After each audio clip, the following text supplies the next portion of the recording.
جايز كيفكم؟ اليوم في رح يكون عن ردة فعلي أغنية شامي. أكيد حتكون حلوة ونار وبتجنن. طبعا الأغنية اليوم نزلت كتير حلوة، بحبكم كتير. ويلا نبدأ. بعرف شو دخل صيفي وشتوي مع بعض، بس يلا حبيتهم كتير، حسيته كتير حلو الأوتفيت هيك طبعا مع بعض. اللي ما بيعرف الأوتفيت شو هو، هذا هو الأوتفيت.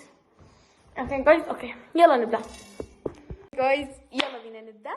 اوكي جبت طبعا موبايل ثاني مشان ورجيكم ردة فعلي عليه، يعني عرفتوا. وهلا شغلنا.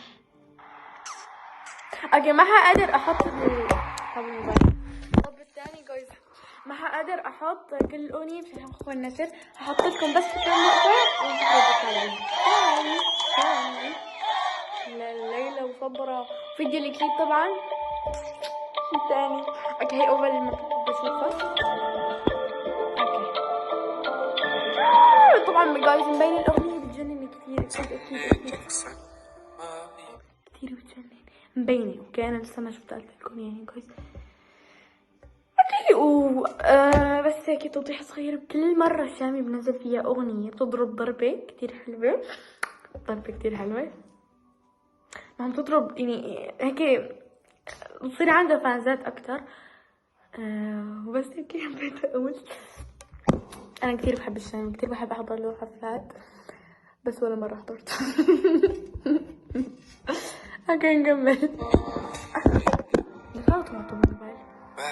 كل الكلام شو عليك. اوكي جايز حنختار المقطع الرئيسي عشان حقوق النشر. كم مره قلت حقوق النشر؟ هذا هو تقريبا.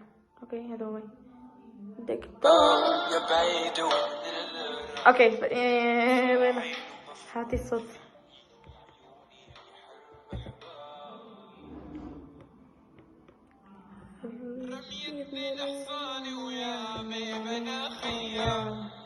الله كمان حاطي صوت. شوف فيديو الكليب. اوكي جايز حشوف فيديو الكليب وارجع لكم.